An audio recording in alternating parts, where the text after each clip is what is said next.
আমি বলি কি দাদা সাহস করে ঢুকে যান, সাহস করে একটু ঢুকে যান, খেলা হবে ইনশাআল্লাহ।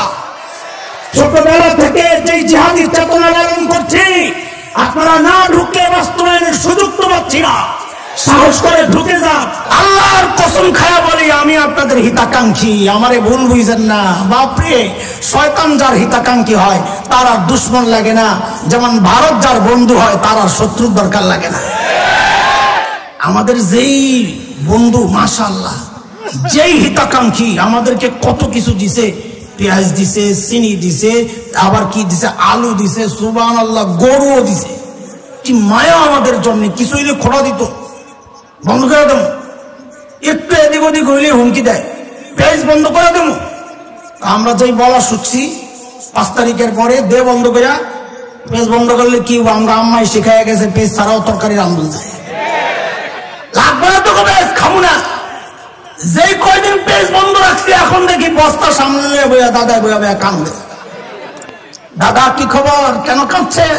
আরে দাদা বাংলাদেশি ভাইরা দাদারা তো পেঁয়াজ নিচ্ছে না, কেমন খাবো, সমস্যা খাবেও না, ওই কলিজা নাই তো, খাওয়ার জন্য কলিজা লাগে। যে কান্দুসের গোষ্ঠী করে আমি ছিলাম তো জানি, এই জন্যই তো উদাহরণ তৈরি হয়েছে গল্প। দুপুর বেলা ভাই গেছে বোনের বাড়িতে বেড়াইতে, কলিং বেল টিপে টিপে টিপে বন্ধ, দরজা খুলে না। ভাই তো বুঝছে কাহিনী কি, জানালার কাছে যাওয়া বলে দিদি আমি কিন্তু খেয়ে আসছি। তো বোন বলে আগে বলবি না, দরজা খুলছে। এই যাদের অবস্থা, ওরা খাইব কোথেকে? এই জন্য মাঝে মধ্যে ওদের রুচি, ওদের চরিত্র আমরা জানি। সেই জন্য যখন হুমকি দেয় আমার দেশ দখল করবে, ভয় পায় না, বরং হাসি পায়। এই কলিজালে বাংলাদেশ দখল করবা, আমি মাঝে মধ্যে বলি বেটা আমার দেশ দখল করার আগে আগে নিজেদের হাঁটার জায়গা ঠিক কর। এখনো যারা রাস্তাঘাটে হাইগা বেড়ায় আমার দেশ দখল করবে, বিশ্বাস হয় না আপনাকে? আমরা ওই যে দেওবন্দ যখন যাচ্ছিলাম তখন দেখছি এই দৃশ্য। কলকাতা থেকে ট্রেনে উঠছি, লম্বা জার্নি, প্রায় 36 ঘন্টা। তো সারা রাত ঘুমাই ঘুমাই ঘুমাই, সকালে বিভিন্ন এলাকা ট্রেন ক্রস করে, বিভিন্ন এলাকা দেখতে সুন্দর লাগে, এক এক এলাকা এক এক রকম। তো ওইটা দেখি কি নতুন কোন এলাকা এলো, ওই স্টেশনের নাম দেখি কোন এলাকা এলো। মাঝে মাঝে তো জানালার কাছে যাই, এই শরমে মুখ ফিরাই লইতাম। কেন? রেল লাইনের পাশে লাইন ধইরা ফ্যামিলি প্যাকেজ, বুড়া জোয়ান নারী পুরুষ গুড়া গাড়া যা আছে সব বোতল একটা লইয়া সুন্দর করে রাস্তার পাশে বয়া কামসারে। মহিলারা আবার নিজেকে ইজ্জত রক্ষার্থে একটু দেখা দেখা পিছন দিয়া খালি। এরা বলে আমার দেশ দখল করবো, কন্ত দেখি। আমি বলি কি দাদা সাহস করে ঢুকে যান, সাহস করে একটু ঢুকে যান, খেলা হবে ইনশাআল্লাহ। ছোটবেলা থেকে যে জিহাদি চেতনা লালন করছি, আপনারা না ঢুকে বাস্তবায়নের সুযোগ তো পাচ্ছি না। সাহস করে ঢুকে যান, আমার দেশ দখল করবে। আরে আমরা তো স্বপ্ন দেখি ভিন্ন কিছু, আলহামদুলিল্লাহ আমাদের স্বপ্ন বাস্তবায়ন শুরু হয়ে গেছে। আপনারা দেখেন সিরিয়ায় কালিমার পতাকা উঠে গেছে, আফগানিস্তানে কালিমার পতাকা উঠে গেছে। আমরা তো স্বপ্ন দেখি ইনশাআল্লাহ খুব শিগগির দিল্লির লালকেল্লায় আবারও কালিমার পতাকা পথ পথ করে উঠবে ইনশাআল্লাহ।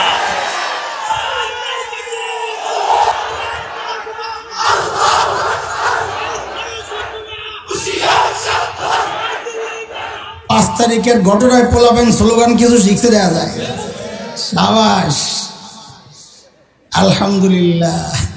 চলেন এবার এই সমাজ বাস্তবতায় আমরা ওই চারটারে একটা একটা করে মিলাই। 1 নাম্বার কি? অপব্যাখ্যা। অপব্যাখ্যার উদাহরণ আমাদের সামনে হাজার হাজার, যেদিকে তাকাই খালি অপব্যাখ্যা আর অপব্যাখ্যা। কয়টা বলবো আপনাদেরকে? আমি একটা বলি, সময় তো কম, আসরের পরে সময়টাও কম। বাংলাদেশের যে মাজারগুলো আছে না, অধিকাংশ মাজারের মধ্যে দেখবেন কিছু বাবা আর শাহেরা থাকে, দেখছেন না? শেকল বাবা, তালা বাবা, খেতা শাহ, কম্বল শাহ, হ্যাঁ ছালা শাহ নাকি ছালা বাবা, আর কত বাবা আর শাহের অভাব নাই, সুবহানাল্লাহ। এগুলোর চুল দাড়ি মুছ এগুলো দেখলে বোঝা যায় যে কয়েক বছরে গোসল করে, 2-4 বছরের মধ্যে গোসল করছে বইলা মনে হয় না। পাক পবিত্রতার যাদের কোনো চিন্তা নাই, নিশ্চয়ই নামাজও পড়ে না, তো আপনি যাই যদি জিজ্ঞেস করেন খালি তুমি নামাজ পড়ো না কেন, কি সমস্যা, তুই মুসলমান না? হ্যাঁ পাক্কা মুসলমান, বাবার খাস লোক, তো নামাজ পড়ো না কেন? নামাজ পড়ি না, আমাকে নামাজ লাগে না। কি লাগে না কেন? কোরআনে আছে। ওই আছে দেখেন অপব্যাখ্যা কোন দিক দিয়ে ঘুরায়, কি দিয়া দলিল দেয়? কোরআন দিয়ে। আরে বলেন না কি দিয়া দলিল দেয়? কোরআনে আছে। একই না বললেন নামাজ লাগে না, আমাকে একই না এসে গেছে, মোল্লাকে একই না আসে না, এখন মোল্লারা নামাজ পড়ে, আমাকে লাগে না। কোরআনে কই আছে? তো আয়াত তো পড়তারে না, ও জানে, এটা আমি জানি, এই জন্য ওই পর্যন্তই থাকে। কোরআনে আছে হইল ওয়াবুদ রাব্বাকা হাত্তা ইয়াতিয়াকাল ইয়াকিন, ইয়াকিন আসা পর্যন্ত তুমি তোমার রবের ইবাদত করো। সমস্ত মুফাসসিররা বলেন এখানে ইয়াকিন মানে হচ্ছে মৃত্যু। কি কি তার মানে আমৃত্যু আল্লাহর ইবাদত করতে হবে। মানুষ যতদিন হায়াত আছে কার ইবাদত করতে হবে, এটা হচ্ছে আয়াতের অর্থ। ওরা ইয়াকিন মানে বানাইছে ওই যে দৃঢ় বিশ্বাস, যে আমার দৃঢ় বিশ্বাস হয়ে গেছে আল্লাহর প্রতি, আখিরাতের প্রতি, এখন আর আমার কি লাগে না, ইবাদত লাগে না, নামাজ লাগে না। শুনেন, একটা মূলনীতি মাথায় রাখবেন। সেই মূলনীতি হচ্ছে কেউ যদি নিজেকে নবীর মতো মনে করে, অথবা নবীর চেয়ে শ্রেষ্ঠ মনে করে, অথবা নবীদের দোষ তালাশ করে, অথবা নবীদের দায়িত্ব অবহেলার অভিযোগ করে, আপনি নিশ্চিত জেনে রাখবেন সে আস্তে একটা কাঁচা শয়তান। বলেন কি শয়তান? মানে তাজা শয়তান আর কি, বুড়া হয় নাই এখনো, তাজা শয়তান। শয়তানি এখনো অব্যাহত থাকবে তার। যারা নিজেকে নবীর চেয়ে শ্রেষ্ঠ মনে করবে সে কি, কোন দলিলে বলে এই কাজটা সর্বপ্রথম শয়তানই করেছে। আল্লাহ তাআলা যখন হযরত আদমকে বানায়া বললেন সেজদা করার জন্য, তো শয়তান কি বলেছে, সেজদা না করার কারণ কি ব্যাখ্যা দিয়েছে, আনা খায়রুম মিনহু, আমি আদমের চেয়ে উত্তম। তা আদম নবী, শয়তান নিজেকে কার থেকে উত্তম মনে করেছে? কথা বলে না, কার থেকে?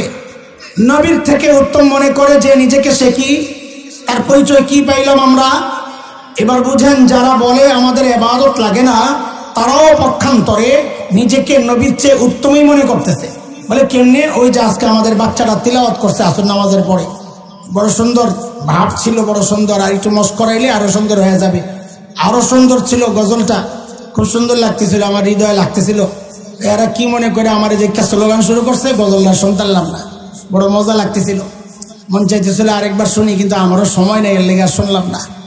আল্লাহ, ওই বাচ্চাটা তিলাওয়াত করতেছিল ওই আয়াতগুলো। হযরতে ঈসা আলাইহিস সালাম নিজের পরিচয় দিচ্ছেন কিভাবে, সূরা মারইয়ামে আসছে।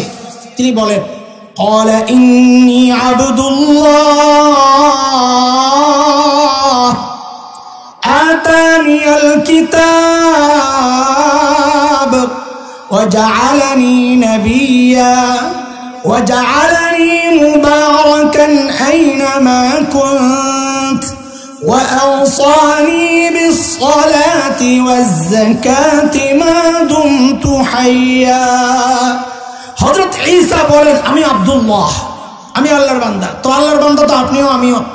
তো নবী ঈসা বলেন না তুমি আর আমি তো এক না। কেন? আতানিয়াল কিতাব, আল্লাহ আমাকে কিতাব দিয়েছেন। ওয়া জাআলানি নাবিয়্যা, আমাকে নবী বানিয়েছেন।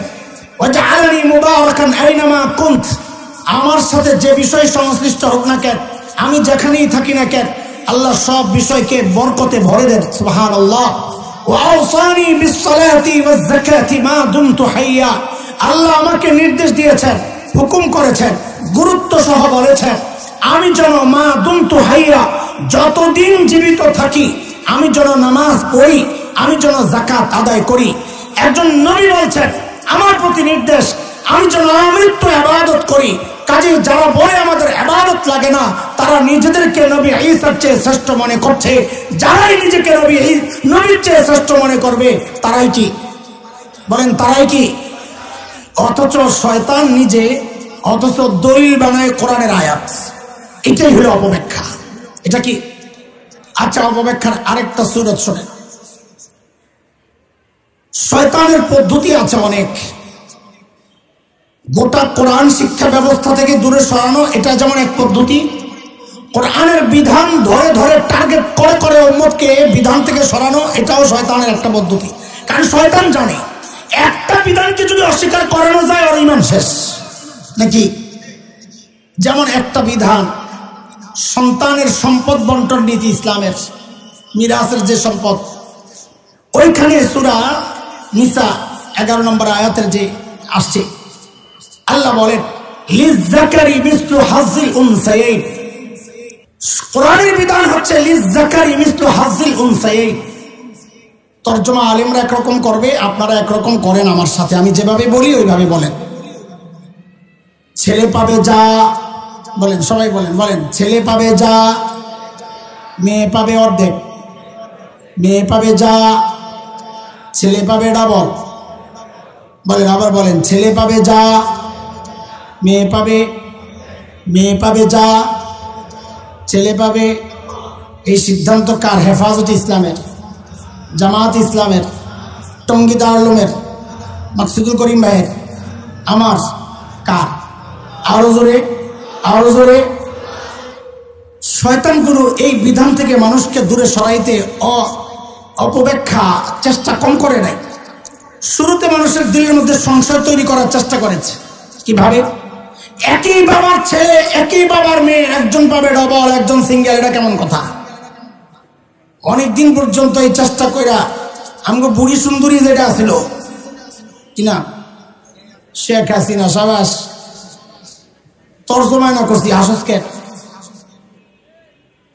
তর্জমা করলো মুসিবত, দেখছেন কারবার। থাক, ওইটাই কইলাম। ওই শয়তানও একদিন কইছে যে আলেমদের এই বিধানটা নিয়ে এখন ভাবা উচিত। নাউজুবিল্লাহ মিন যালিক। কই কি ইসলামী হুকুমত থাকলে ওর কল্লাটা ভাড়া দেওয়া লাগতো। ডরায়নি, ঠিক করলেন? তার জোরে কর, এমনও ডরাবে রাখেন। অনেকদিন চেষ্টা করছে এই আঙ্গিকে ধোকা দিতে, না পাইরা আর একটা নতুন স্লোগান বানাইছে। সেই স্লোগানের নাম হচ্ছে সমান অধিকার। এই স্লোগান বানানোর পর আমি দেখেছি বহু মানুষ বিভ্রান্ত হয়ে গেছে। আমার এক মুসল্লি একদিন এসে আমারে বলে কি জানেন, হুজুর যাই বলেন না এই বিধানটা না কেমন কেমন জানি লাগে। আমি সাথে সাথে মুখের উপর বইলা দিছি, আপনার ইমানটা লইয়াও আমার কেমন কেমন জানি লাগে। কি কথা মিথ্যা? কারণ এটা আমার কথা না, এটা কোরআনের কথা। সূরা আহজাব 36 নম্বর আয়াতে আসছে, আল্লাহ বলেন মা কানা লিমুমিনিন ওয়ালা মুমিনাতিন ইযা কাদাল্লাহু ওয়া রাসূলুহু আমরা আন ইয়াকুনা লাহুমুল খিয়ারাতু মিন আমরিহিম। আল্লাহ রাসূলের বিধান আসার পর কোন কেমন কেমন লাগা এটা চলবে না, মেনে নেওয়ার নাম ইসলাম। ঠিক আছে না কথা? কিন্তু তারপরেও আমরা জানি আপনাকে ভিতরে একটু খোঁচাখুচি লাগতে পারে। এটা দূর করাই তো আলেমদের কাজ, সংশয় দূর করা। তো এটা বুঝেন আপনারা। আমাদের মাকসুদুল করিম ভাই মাদ্রাসার বাজার করাবেন, বোর্ডিং ম্যানেজারে ডাক দিয়েছেন, হুজুর কত লাগবে আজকের বাজারে? হুজুর 5000। কত? এই কথাগুলো একটু আমার সাথে সাথে বলেন প্লিজ। কত? কি জন্যে? কি জন্যে? তো হুজুর গয়না 5000 টাকা দিয়েছেন, যান। হুজুরের শেষ বুড়ো একটা আছে, আব্বু আছে কিনা আমি জানি না, বললাম উদাহরণস্বরূপ, আব্বু আমি একটু বাজারে যাব। যাইবা? যাও। হুজুর একটু বাজারে নিয়ে যান। তো দেখে যে কেমন জানি মোড়ামুড়ি করে। তো সন্তানের স্বভাব সম্পর্কে সবচাইতে ভালো জানেন বাবা মা। হুজুর বুঝছেন ওর মোড়ার কারণ, পকেট থেকে একটা কসকসে 100 টাকার নোট বের করছে, বের করে দিয়েছেন, নাও মজা খাইও। বলেন কি জন্যে? সবাই বলেন। আগে দিছে কত? কি জন্যে? যেই ওরে 100 টাকা ওর সামনে ধরছে, এমন এক মোচড় মারছে 360 ডিগ্রি। আরে কি হয়েছে বলবি তো? আশ্চর্য, কি হয়েছে বলবি তো? কত নিবি? আমার 5000 দেওয়া লাগবে। কেন 5000? হুজুরে দিছ তো, হুজুর তো বাজারে যাবে, তা আমিও তো যাবো বাজারে, সমান অধিকার। আচ্ছা আপনারা বলেন এই দাবিটা যৌক্তিক না শিশুসুলভ পাগলামি? বলেন বলেন বলেন, যৌক্তিক না পাগলামি? অথচ এই সমান অধিকারের নামে ওরা আমাকে আপনাকে এই পাগলামি গেলাতে চাচ্ছে। কেমনে? এবার বুঝেন। আল্লাহ ছেলেকে ভাগ দিয়েছেন 2, কত? মেয়েকে? এটা বুঝেন, আমার সাথে সাথে বলবেন। আল্লাহ ছেলেকে ভাগ দিয়েছেন কয়টা? দায়িত্ব দিয়েছেন 4টা। কয়টা? বলেন কয়টা? আবার বলেন। আল্লাহ মেয়েকে ভাগ দিয়েছেন 1টা। বলেন দায়িত্ব কয়টা দিয়েছেন আমি যেভাবে বলবো ঠিক ওইভাবে বলতে পারলে বলবেন, নাইলে চুপ থাকবেন। কেন এইভাবে বলবেন? যেন সংশয়বাদী যারা করে যায় এই সংশয়টা দূর হয়ে যায়। তা আমার সাথে বলেন, আল্লাহ ভাগ দিয়েছেন কয়টা? দায়িত্ব জিরো। সিফত মাখরাজ একটাও আদায় হয় নাই, ঠিক মতন ঠিক করে আদায় করেন। দায়িত্ব জিরো। এমন ভাবে করে যায় লাগে। বলেন ভাগ কয়টা? দায়িত্ব এবার কিছু হয়েছে মাশাআল্লাহ। আবার বলেন, আল্লাহ ছেলেকে ভাগ দিয়েছেন কয়টা? দায়িত্ব। মেয়েকে ভাগ দিয়েছেন কয়টা? দায়িত্ব। সাবাস। এবার বুঝেন, ভাগ দুইটা, দায়িত্ব চারটা কেমনি? ও ছেলে, তুমি যদি স্বামী হও তো তোমার স্ত্রীর ভরণ পোষণের দায়িত্ব তোমার স্বামীর। ও ছেলে, তুমি যদি বাবা হও তোমার কন্যার ভরণ পোষণের দায়িত্ব তুমি বাবার। ও ছেলে, তুমি যদি সন্তান হও তোমার মায়ের ভরণ পোষণের দায়িত্ব তুমি সন্তানের।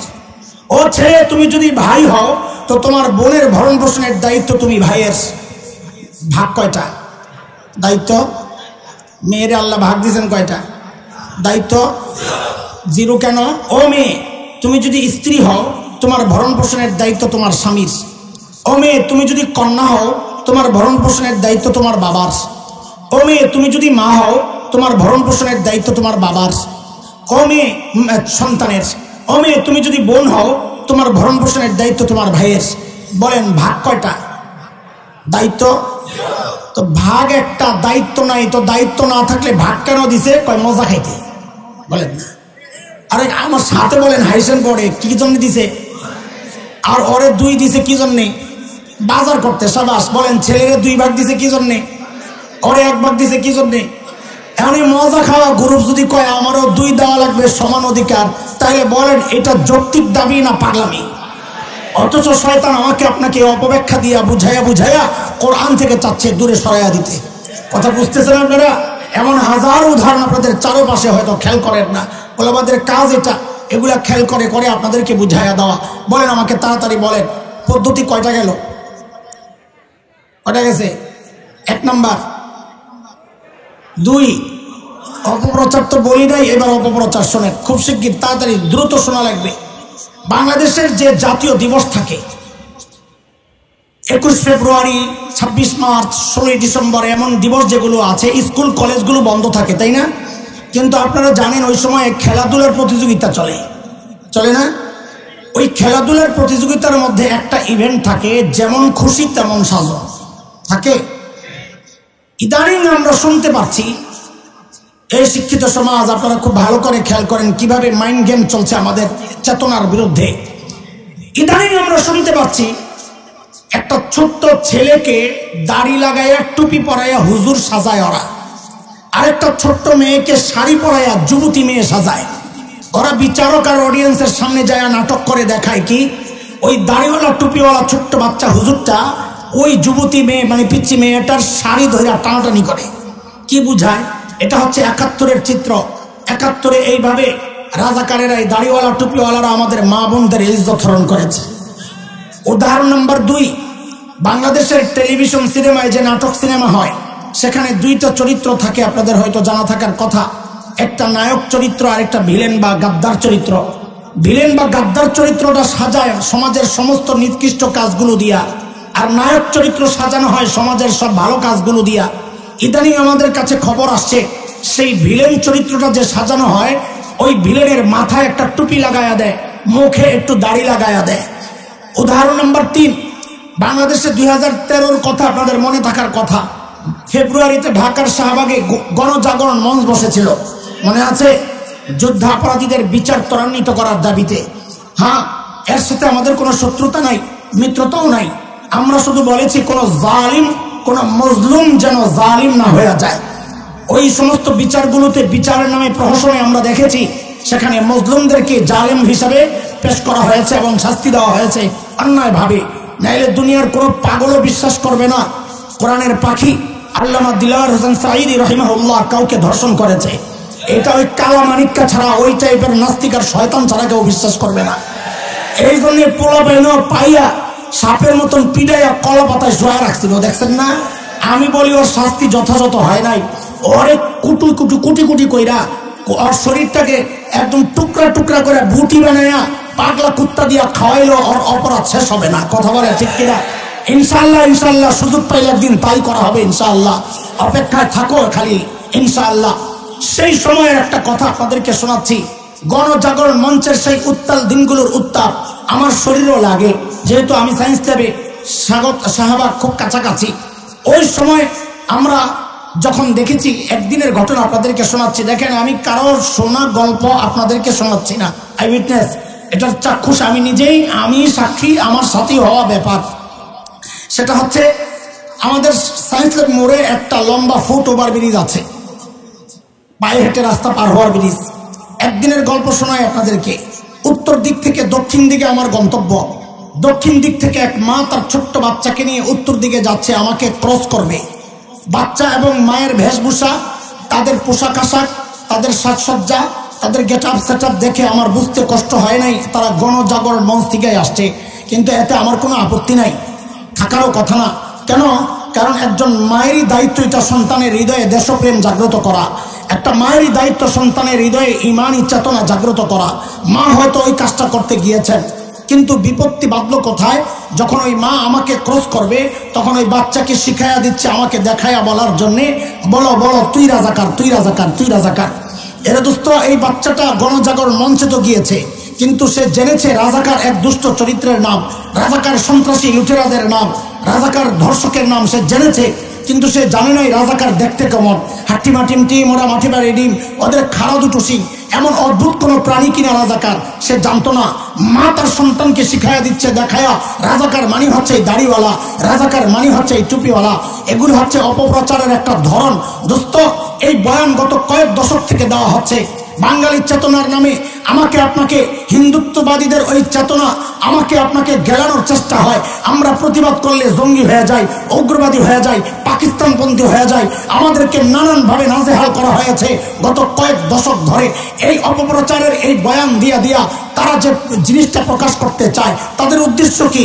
তাদের উদ্দেশ্য হচ্ছে একটা নষ্ট প্রজন্ম তৈরি করা, যারা অন্তরে দাড়ির প্রতি ঘৃণা লালন করবে, টুপির প্রতি ঘৃণা লালন করবে, যেন আস্তে আস্তে কোরআনের ধারক বাহক ওলামা থেকে বিচ্ছিন্ন হয়ে তারা দিন থেকে বিচ্ছিন্ন হয়ে যায়। এটা হচ্ছে শয়তানের আরেকটা পদ্ধতি।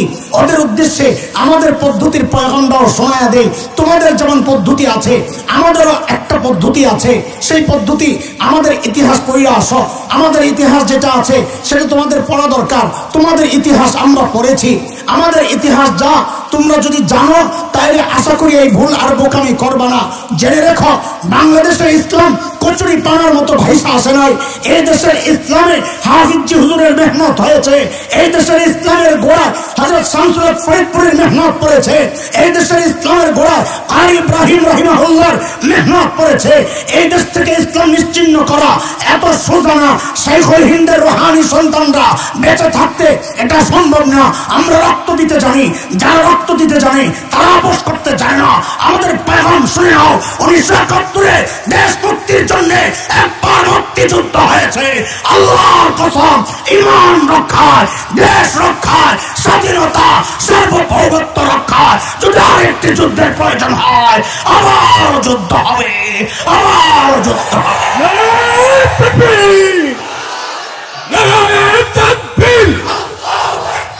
ইসলামের শত্রুরা হুঁশিয়ার সাবধান।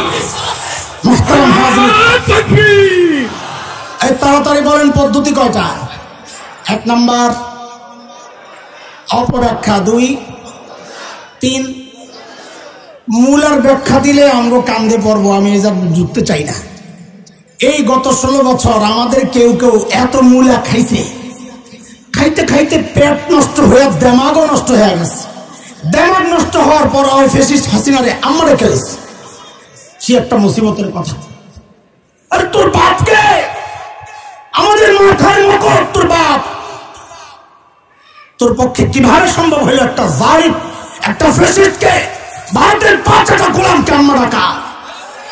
তোদের মতন দালালরা ডাকতে পারে, কিন্তু আল্লামা আহমদ শফি নওয়ার কাদার শহীদটা রাখতে পারে না। আমি এই বিষয়ের কথা আগাইলে নিজের কান্দে পড়ব বেশি, আমি আর যাইতে চাই না, বাদ দেন। 4 নাম্বারটা কর। আরে 4 নাম্বার কভারেজ দিয়ে বলেন, সময় নাই। নেক্সট সুরতে ধোকা, এটার একটা উদাহরণ দিয়ে শেষ করবো, আজানের টাইম হয়তো 2-3 মিনিট আছে, খেয়াল করেন।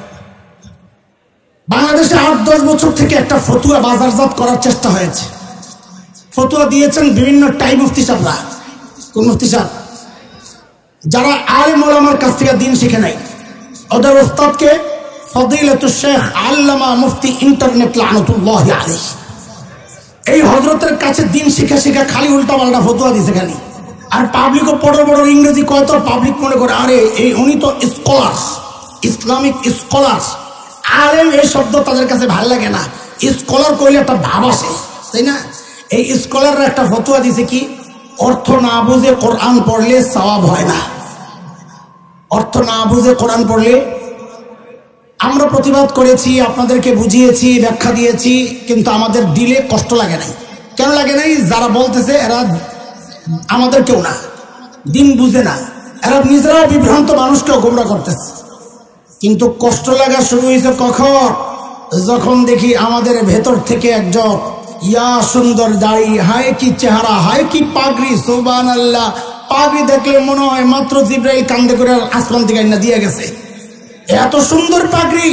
এই মুফতি সাহেব ফতোয়া দিল, আগের কাছে আরো জঘন্য। আগে তো ওরা ক্ষান্ত ছিল একটা জায়গায় যে অর্থ না বুঝে পড়লে সওয়াব হয় না, কিন্তু ওরা বলে নাই যে গুনাহ হবে, এটা বলে নাই, বলছে পড়লে কি হবে না, সওয়াব হবে না। কিন্তু আমাদের এই নতুন মুফতি সাহেব, আমাদের মানুষ, নতুন মুফতি সাহেব ফতোয়া দিল খালি সওয়াব হবে না এই পর্যন্ত না, বরং দাড়ি কাটলে যেই গুনাহ ওয়াজিব তরকের গুনাহ, কেউ যদি কোরআন অর্থ না বুঝে পড়ে তাহলে তার ওই ওয়াজিব তরকের গুনাহ হবে।